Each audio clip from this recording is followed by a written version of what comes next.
En la mitología nórdica, el origen del mundo comienza con un vasto vacío que se encontraba entre dos reinos opuestos. En el norte, un reino de hielo y oscuridad. En el sur, un reino de luz y calor. Cuando estos dos reinos se encuentran, el calor del sur con el frío del norte se derrite y surge el primer ser, Ymir, un gigante de hielo y oscuridad. De esta agua mágica acaba surgiendo un ser mágico que acaba dando como resultado el primer dios, que sería Vari, el dios primordial. Ymir empieza a crear gigantes de una manera muy rápida y el resto de dioses se dan cuenta que representa una amenaza, porque Ymir representa el caos, representa la oscuridad y el desequilibrio, y es una auténtica amenaza para la existencia. Los dioses se dan cuenta que tienen que cooperar para acabar con esta amenaza. Entonces Odín, Bil y Vis se unen y acaban con ello y dan origen al mundo. Este mito intenta explicar el origen de la creación y el destino de los humanos y los dioses, pero hay algo que trascendió, la cooperación. Dioses que eran completamente distintos, con todas sus diferencias, se dieron cuenta que había un problema y se unieron para resolverlo. Pasa lo mismo con los países europeos. Somos completamente distintos entre nosotros y aún así nos juntamos y cooperamos para enfrentarnos a las catástrofes que ocurren por el cambio climático. Buenos días, público asistente a la sala, miembros del jurado y equipo contrario. Mi nombre es Inmaculada Álvarez y junto con mis compañeros Paula, Arturo y Silvia demostraremos cómo los países europeos sí están preparados para enfrentar a las catástrofes.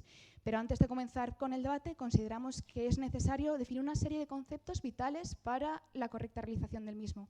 La Real Academia Española define preparados como disponerse, prevenirse, aparejarse para lograr algo. Responder como reaccionar, acusar el efecto que se desea y adecuadamente como apropiado para algo o algo.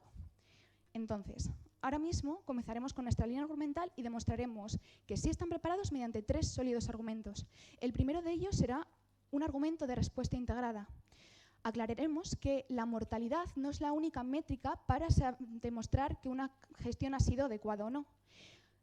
Cuando ocurre una catástrofe hay una serie de, además de las pérdidas vitales, económicas, ecológicas, infraestructurales que se ven alteradas, esto impide que las personas puedan vivir de una manera digna. Una correcta gestión tiene que reparar todas estas esferas que por las catástrofes se ven afectadas y demostraremos cómo los países europeos efectivamente sí son capaces de recuperarlas. Luego hablaremos de un argumento político. La Unión Europea sigue 3 criterios para demostrar si ha habido una correcta gestión de las catástrofes. El primero de ellos es un criterio de anticipación, un criterio de reducción y un criterio de reparación del daño.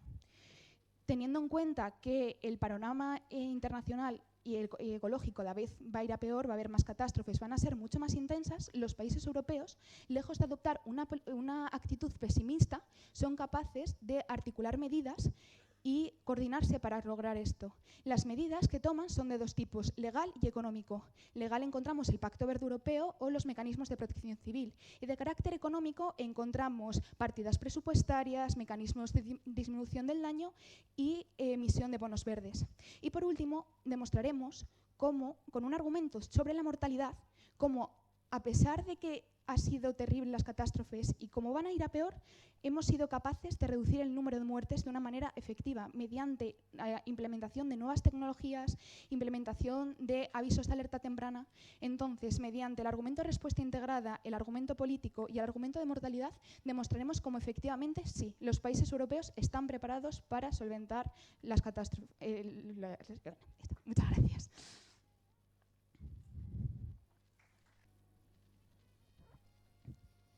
Estoy segura que, al igual que yo, muchos de ustedes crecieron escuchando fábulas de Esopo. Y hoy hay una en particular que me gustaría recalcarles: la cigarra y la hormiga. Durante muchos veranos, la cigarra vivió totalmente despreocupada. Cantaba bajo el sol y tomaba agua fresca de los arroyos.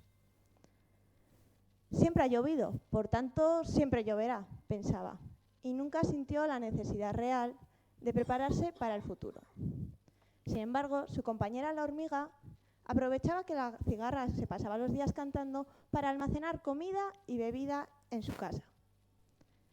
El clima cambia, debo estar preparado, por si acaso, razonaba. Un día llegó lo inesperado. La lluvia cesó. Los suelos se agrietaron, los ríos se secaron y la vegetación desapareció. Y la cigarra, desesperada por buscar agua y en un último intento por sobrevivir, acudió a la hormiga. Esta, apenada, le contestó: «Te lo advertí.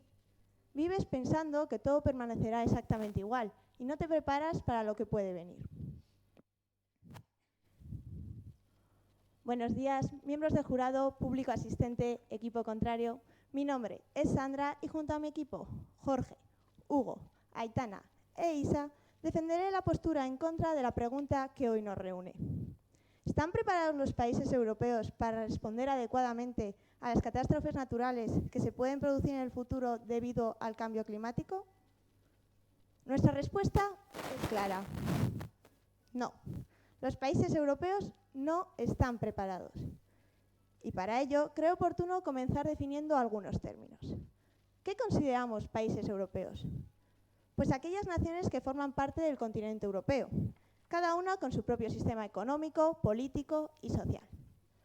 Por otra parte, en la pregunta surge el término de catástrofe, y es que lo definimos como suceso que causa pérdidas en alguno de estos tres ámbitos: humano, medioambiental y económico. Dicho esto, y para sustentar nuestra postura, presentamos tres argumentos. Un primer argumento, legal. La falta de armonización en los marcos regulatorios entre países dificulta la implementación de medidas de prevención y mitigación de dichos desastres. Cada nación tiene sus propias leyes y sus propios protocolos, lo que genera barreras burocráticas y aumenta la desigualdad a la hora de la protección. En segundo lugar, encontramos un argumento económico. Y es que, como hemos venido mencionando, las diferencias en el desarrollo económico entre países europeos afectan a la capacidad de prevención y respuesta ante desastres. No todos los países cuentan con la misma capacidad ni recursos, ni pueden distribuir su presupuesto acorde a la gestión de riesgos. Mientras que algunas naciones tienen infraestructuras y tecnología avanzada, otras, en cambio, carecen de lo básico para atender simples emergencias. Y por último, no quiero olvidarme de nuestro argumento social. La falta de inversión en sistemas de alerta y de prevención contribuye a la pérdida de vidas humanas. Pérdidas de vidas humanas que podrían mitigarse con simples mejoras de estrategias. Además, la desinformación y la falta de concienciación agravan el problema. Y es que Europa, señores y señoras, Europa no está preparada. Pero la realidad, cree estar preparada, pero la realidad demuestra todo lo contrario. Así como nuestra cigarra pensó que nunca le faltaría el agua de la lluvia, nosotros no podemos depender del pasado para afrontar el futuro. Nosotros debemos estar preparados para lo inesperado. De lo contrario, los países europeos no podrán hacer frente a las catástrofes. Muchas gracias. Buenos días, miembros del jurado, miembros del equipo contrario y público asistente. Mi nombre es Paula Arias y en calidad de primera refutación expondré dos argumentos por el que demostraremos que sí, los Estados europeos están preparados para afrontar las consecuencias de las catástrofes climáticas provocadas por el cambio climático. Pero, antes de nada, para poder desarrollar de manera adecuada este debate es necesario que salgamos de la caverna idealista y nos enfrentemos a dialogar con los datos que la realidad nos muestra. Observen este gráfico. Ha sido elaborado por la Organización Mundial de Meteorología y muestra cómo el número de catástrofes climáticas no ha hecho sino incrementarse en los últimos años. No únicamente desde un punto de vista cuantitativo, sino que, además, estas catástrofes tienden a ser cada vez más intensas. Además de esto, la mayor parte de los informes afirman que esta tendencia al alza se mantendrá en el futuro. Es importante que tomemos esta premisa como axioma, tal y como lo realizan los países europeos. El escenario al que nos enfrentamos en el futuro es oscuro. Además, la magnitud del reto no nos lo muestran únicamente los números, sino también la dificultad de la respuesta a la que se enfrentan los países europeos. Porque cuando ocurre una catástrofe climática, lo más importante no es, que sí que remarco que es importante, pero no es la métrica más preponderante, salvar vidas, evitar gentrificaciones en los cementerios, sino que además los Estados europeos se tienen que comprometer a devolver a aquellas vidas que sobreviven la capacidad de vivir de forma digna, de una forma que podemos considerar humanamente digna. Y esto es precisamente lo que nos introduce la teórica Martha Nussbaum. Ella expone a través de una teoría ético-política cómo para que una vida pueda considerar digna de ser vivida por una persona, tiene que al menos tener la potencialidad de desarrollarse de forma holística en al menos tres esferas. La primera de ellas es la esfera básica y refiere pues, a poder mantener una integridad tanto a nivel de salud física como de salud mental adecuada. La segunda refiere a las capacidades de funcionamiento y tienen que ver con la capacidad del sujeto de la persona para poder desarrollarse como un sujeto político, estar protegido legalmente, ser capaz de ejecutar su libertad de expresión, de pensamiento, de asociarse políticamente con otros sujetos, etc. La última de ellas responde a lo que ella denomina las capacidades de desarrollo, que suponen la libre asociación con otras personas y con el medio. Pensemos en una catástrofe natural, pensemos en el ejemplo de Dana. Cada una de estas esferas queda completamente mermada ante la ocurrencia de alguna de estas catástrofes naturales. Por lo tanto, una respuesta adecuada tiene que comprometerse con recuperar cada una de estas de una manera eficiente y de la manera más eficiente y rápida posible, para que de esta manera las personas que sobrevivan puedan volver a ser humanas dignamente de la manera más rápida posible.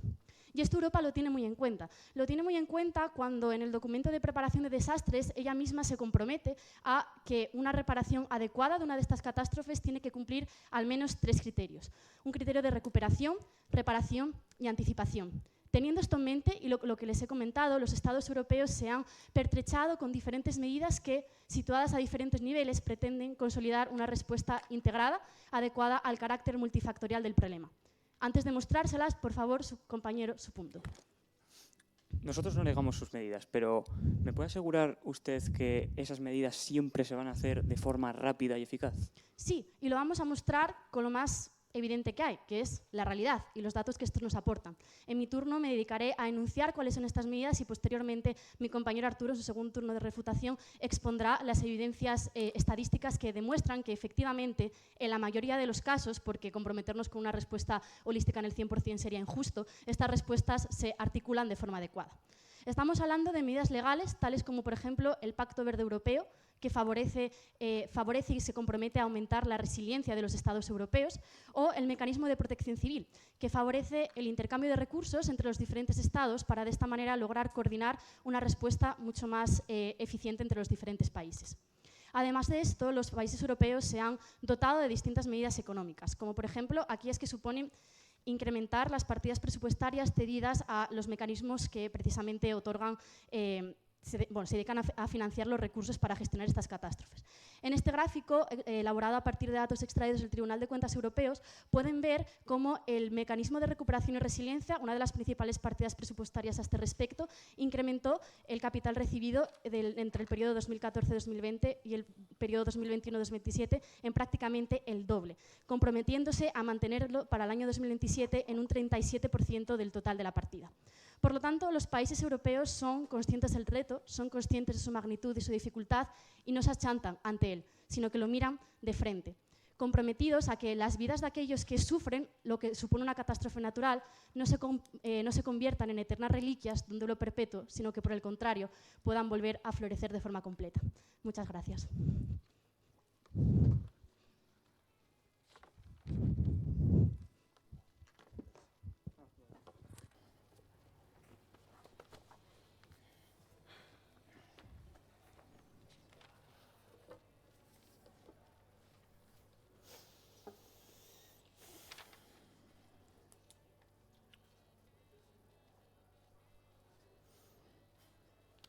Europa no está preparada. Y para demostrárselo, empezaremos con nuestro primer argumento, el argumento legal. Y para ello, me gustaría comenzar enseñándoles esta imagen de aquí. Fíjense, todos estos países son los que consideramos dentro de esta pregunta, según la definición que ya les ha dado mi compañera en la introducción. Y es que no quiero que se fijen en los países ni nada de eso, no. Fíjense en los recuadros de atrás. Fíjense en ellos. Son las organizaciones, las distintas organizaciones que hay dentro de Europa, dentro del continente europeo. Lo que nos lleva a nuestra primera afirmación, la falta de armonización legal. Además de una segunda afirmación dentro de la misma, la falta de igualdad de medidas. Y para ello me gustaría ejemplificar. Y es que, fíjense cómo en el año 2019 hubo unas inundaciones en el este de Europa. Concretamente vamos a comparar dos casos, el de Serbia y el de Rumanía. Serbia, por un lado, miembro de fuera de la Unión Europea, mientras que Rumanía sí que está dentro de la Unión. Y ustedes lo han mencionado, de hecho, el mecanismo que se utilizó fue la protección civil. Lo han mencionado y, sin embargo, Rumanía sí que consiguió, gracias a ese mecanismo, pues, dar una respuesta. Sin embargo, Serbia tuvo muchos obstáculos. Y es que, fíjense, la falta de acuerdos preexistentes hizo que no se hiciese de la forma correcta.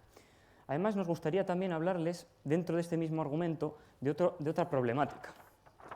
La ejemplificamos con los fondos de solidaridad europeos, que es uno de los fondos más importantes dentro de la Unión. Es que fíjense en cuánto es el proceso para que se liberen esos fondos. Lo primero de todo, el Gobierno nacional tiene que hacer una evaluación, después se lo pasa a la Comisión Europea, la Comisión Europea no le vale con esa evaluación, tiene que hacer la propia, el Parlamento Europeo también hace su propia evaluación. Una vez hecho eso, el Consejo Europeo, junto con el Parlamento, liberan ya el proceso y, sin embargo, tenemos ejemplos en la realidad, como el caso de Italia, en el que en el 2023 hubo unas inundaciones que tardaron más de un año en ver un solo euro. El equipo contrario nos decía que era rápida la respuesta y para mí eso no me parece muy rápido. Pero antes de continuar, su pregunta.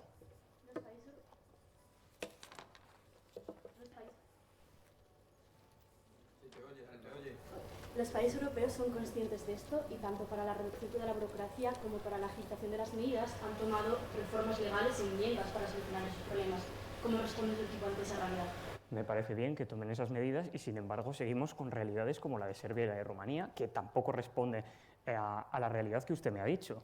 Y es que realmente esos ejemplos son más que suficientes para ejemplificar que no todos los países son iguales. Fíjense ustedes también en la falta de igualdad económica. Me gustaría hablarles del porcentaje de PIB en una de las áreas más importantes, la protección social. La Comisión Europea dice que deberíamos estar entre el 25 y el 30% de media. Y la media está en el 26,5%. El equipo contrario diría, es suficiente, perfecto, damos una respuesta adecuada. Sin embargo, fíjense en que en este mismo gráfico, estos países de aquí no lo cumplen, no llegan de hecho ni al 20% del PIB. Por lo tanto, decir ante una pregunta tan global como son los países europeos, que todos están preparados, no puede ser.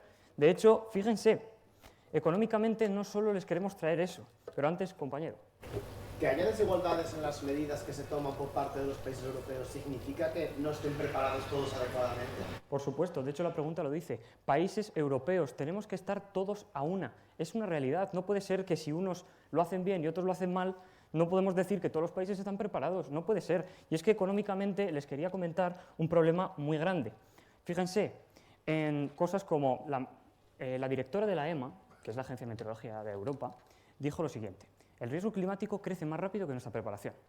Y eso, ¿cómo lo podemos ejemplificar? Pues realmente con cosas como esta.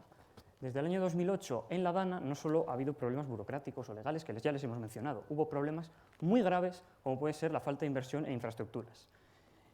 Y me gustaría también hablarles de nuestro último argumento, el argumento social. Para ello, imagínense ustedes un barco que de repente atraviesa una tormenta y esa tormenta no derriba el barco, ha conseguido llegar a puerto.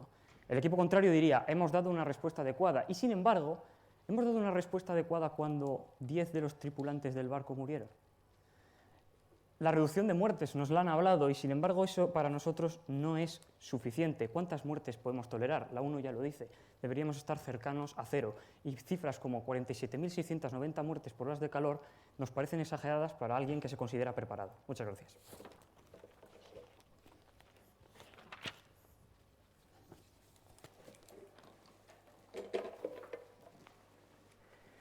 Buenos días, compañeros del equipo contrario, público asistente a la sala y excelentísimo jurado que juzga hoy esta ronda de cuartos de final. Muchas gracias. En primer lugar, creemos importante desde nuestro equipo hacer una pequeña aclaración, y es que el equipo contrario está intentando sesgar un poco este debate en el sentido de que nos imponen una carga injusta. Entiéndalo de esta manera. Piensen en una clase, piensen en los alumnos que pueden sacar diferentes notas. Imagínense que todos los alumnos aprueban, que algunos sacan un 7, otros sacan un 8 y otros sacan un 9 o incluso un 10. ¿Dirían que los alumnos no han estudiado? ¿Diría que los alumnos no están preparados para el examen que acaba de acontecer? Yo creo que esa respuesta es no. Y el equipo contrario intenta vislumbrar esta diferencia entre países como una falta de aplicación o de preparación por parte de los países europeos. Y mi equipo y yo respondemos ante esto con un rotundo no.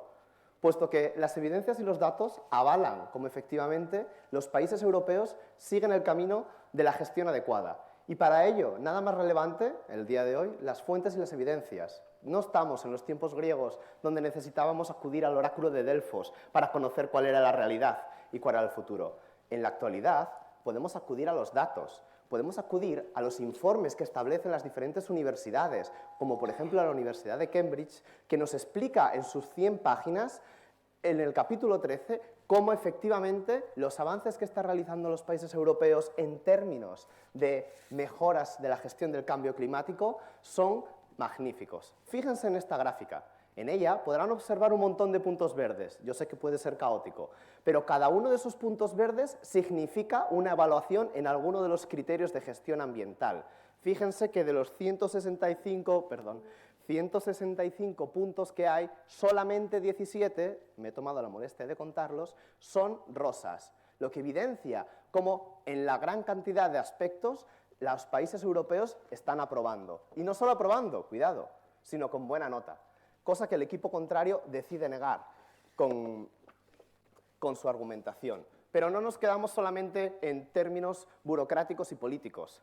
Este gráfico, aportado por el Atlas de la Organización Meteorológica Mundial, donde se evaluaban los gastos económicos y las muertes sucedidas en los diferentes catástrofes climáticos que han acontecido en los últimos 50 años, demuestra y evidencia cómo cada vez hay menos muertes. Es decir, cada vez se salvan más vidas, cosa que ya el equipo contrario defendía y priorizaba. Decía, las vidas son un valor importante.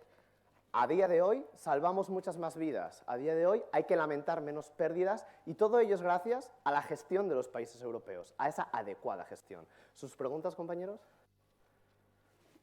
¿Usted mismo? Pese a esa misma reducción, ¿no crees que 47.690 muertes el año pasado por olas de calor no ejemplifica una buena preparación? Yo lo que creo es que debemos tener los ejemplos más claros, debemos darnos cuenta, y para ello les traigo un caso muy reciente, la Dana. Y yo sé que el jurado estará un poco cansado de escuchar este ejemplo, pero creo que es muy ilustrativo, porque la Dana que sucedió en 1957, aquella de precipitaciones de 200 litros por metro cuadrado, esa tuvo 1000 fallecimientos, mientras que la Dana que aconteció en, por ejemplo, 2023, tuvo 6. Es decir, se salvaron 900 personas, 900 vidas y todo su contexto. Eso es estar preparados, eso es ponderar la vida por encima de lo demás, eso es tomar iniciativa y gestionar adecuadamente. Pero la de este año, que fue el triple de problemática, también se salvaron más vidas que en aquella época. Se salvaron unas 400 vidas más que en 1957. ¿Su pregunta? ¿El que se hayan salvado vidas determina que ya estamos preparados y por eso tenemos que dejar de actuar? No entiendan esto. Nosotros no decimos que dejemos de actuar y de hecho defendemos que cada vez se actúe más, porque cuanto más se actúe significa que más lo están teniendo en cuenta, más importante es, más en el ojo avizor están los países europeos, más importante, y eso permitirá que tengamos mejores medidas, mejores actuaciones y que la ciudadanía estemos concienciadas sobre eso. Y esa es la realidad. Es la misma realidad que este informe del cual les hablaba antes manifiesta en todas sus 100 páginas. Establece como todos esos criterios para evaluar cómo se toman medidas en cada una de las catástrofes, ya sea en riadas, ya sea en olas de calor, ya sea en terremotos, ya sea en todas las posibilidades que se puedan ustedes imaginar, van mejorando. Cada vez la nota que tenemos en este examen, al que llamamos vida, cada vez esa nota va mejor. Antes, en el 1950, a lo mejor esa nota era un 5, o a lo mejor era un 2, pero lo que sabemos y lo que tenemos claro es que a día de hoy los países europeos gestionan adecuadamente y esa nota ahora es un 7, es un 8 o incluso un 10. Muchas gracias.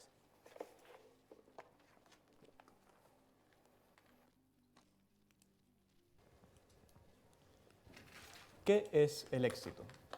El éxito es tener talento en lo que haces, pero no solo eso, saber que no es suficiente y saber que tienes que seguir trabajando duro para tener un cierto sentido de propósito. Fíjense, esta reflexión de Margaret Thatcher es muy relevante cuando hablamos de la respuesta de Europa a las catástrofes naturales. Y a lo largo de mi intervención quiero demostrarles que Europa no cuenta con este sentido de propósito. En primer lugar, quiero recordarles un dato demoledor de la OMS. En Europa, 175.000 personas mueren cada año por causa del calor extremo. Este dato es muy grave, porque Europa únicamente representa un 10% de la población mundial. y sin embargo está sufriendo más de un 36% de las muertes a nivel mundial. No estamos cerca de ese 0%. Ojalá fuese ese el debate. Estamos hablando de cientos de miles de muertos. No podemos conformarnos con esto. Quiero retomar un poco lo que ha dicho el segundo refutador acerca de esa clase, donde uno saca un 9 y otro saca un 4. El del 9 está preparado, el del 4 no. Por tanto, ¿está la clase preparada? No, únicamente el del 9. Pero la pregunta no nos dice específicamente un país, nos dicen todos, por tanto, no lo estamos. Dígame. Sin embargo, ¿creen ustedes que el calor que hace promedio en una ciudad, ¿es eso un catástrofe ambiental derivado del cambio climático? ¿Es algo puntual eso? No, pero es que no estamos hablando del calor. Estamos hablando, insisto, del calor extremo producido por las olas de calor. Quiero continuar hablando de la inversión de PIB, porque siempre oímos hablar del Pacto Verde, lo ha dicho la compañera. Oímos hablar a los grandes líderes europeos decir que tienen grandes políticas contra el cambio climático. Sin embargo, la realidad es muy diferente. Las palabras no se reflejan en los hechos. Fíjense, es el porcentaje de PIB que los principales países europeos, España, Francia, Reino Unido, Alemania y Italia, invierten en sus ministerios medioambientales o de acción contra el cambio climático. España lidera el ranking, un 0,6%. Imagínense, si el líder invierte tan poco, ¿cómo será el resto? Ya se los digo yo. Italia se limita a un 0,05%. Reino Unido y Alemania no mejoran, se quedan en el 0,06 y 0,07 respectivamente. La cuestión es que si no somos capaces de invertir siquiera una sola centésima de nuestro presupuesto en la lucha contra el cambio climático, ¿cómo podemos decir que estamos preparados? Es una absoluta locura. Quiero continuar hablando de una cosa muy importante en este tema, y es la información de la ciudadanía. Pero antes voy a contestar su pregunta. ¿Significa un 1% que sea insuficiente? ¿No sería simplemente que dedican dinero y con eso les basta para estar efectivamente gestionando adecuadamente? Si las muertes no existieran, sería suficiente, pero con 100.000 muertos a las espaldas, evidentemente no lo es. Quiero retomar el tema de la información, y para ello les voy a presentar dos estudios de Eurostat. El primero de ellos pregunta a la población si tienen suficiente información o si, por el contrario, necesitan más información de su respuesta contra el cambio climático a las catástrofes. El 65% dijo que necesitaba más información, pero este, que es un problema, no es el más grave. El segundo estudio es muchísimo peor. Únicamente, de media, el 9% de Europa, de la población europea, afirma tener la información suficiente sobre sus planes de respuesta regionales, ciudades o país contra el cambio climático. Solo el 9%. El 90% no sabe de qué funcionan estos planes, no saben cómo actuar ante una catástrofe natural. Esto es muy grave.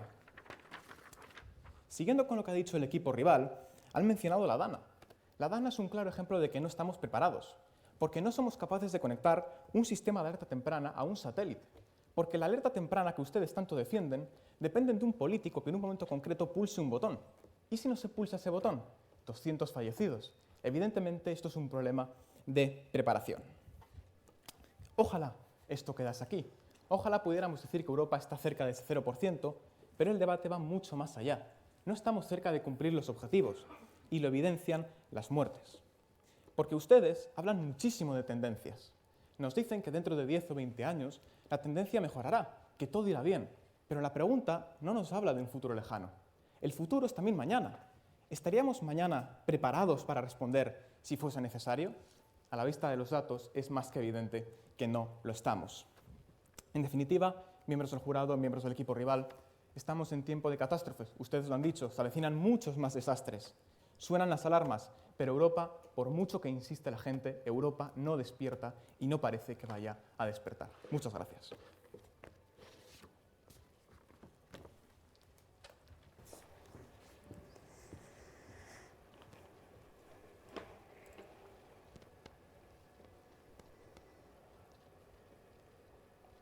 Imagínense que van en un barco navegando y va a ocurrir una catástrofe. Va a haber muertes y ese barco va a ser destrozado. ¿Les van a salvar los dioses? No. Nuestro equipo ha defendido durante todo el debate que Europa no es un dios, que no estamos preparados para responder adecuadamente ante las catástrofes que se van a producir por el cambio climático en un futuro. Me gustaría recordarles algunos de los argumentos que hemos usado en el orden que se los hemos dicho, para que los tengan en cuenta. Primero, nuestro compañero Hugo ha empezado hablándoles sobre cómo hay una gran falta de desorganización que lleva a una desigualdad de medidas. Y no solo eso, les ha mencionado casos concretos.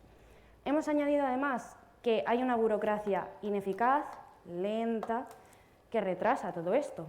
También nuestro compañero Hugo ha dado muy buenos datos sobre cómo hay en datos de PIB una inversión insuficiente en medio ambiente, con lo cual nos lleva también a problemas de infraestructuras, algo que de nuevo ha demostrado con hechos de la DANA. La DANA es una palabra que voy a mencionar más adelante, así que tengamos en cuenta este dato. Y no solo eso, nos ha puesto el ejemplo del barco. Con este barco nos ha hecho pensar en que las muertes deben tender a cero. Ustedes, compañeros del equipo contrario, nos han hablado sobre muchas medidas y sobre cómo las muertes se han ido reduciendo. Suena muy bonito, muy enternecedor, pero Hugo ya les había dicho que debería tender a cero.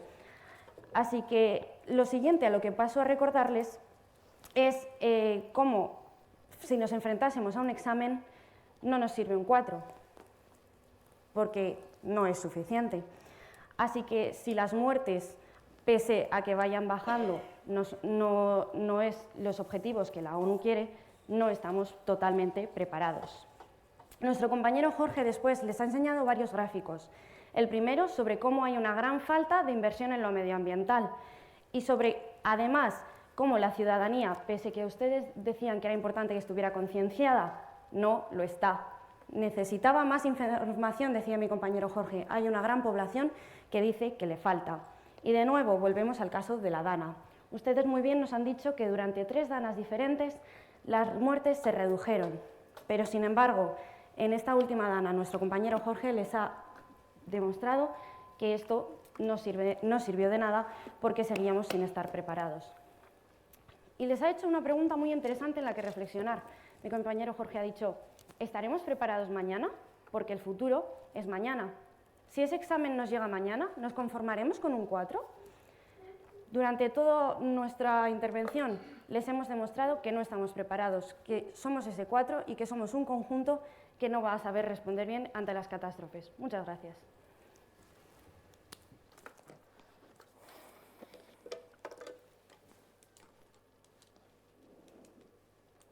Vale. El saber se adquiere a través de la experiencia y todo lo demás es mera información. El equipo contrario ha tratado de, con gráficos, evidencias, argumentos, decir que no están preparados los países europeos y nosotros decimos que sí. Lo primero es comentar que nuestra carga de esta prueba no es hacer un milagro. Evidentemente hay que gestionar y hay que hacer un proceso para ello. Los argumentos son los siguientes. Un primer argumento de Martha Nussbaum en el que se dice que el individuo hace falta que tenga un bienestar en común.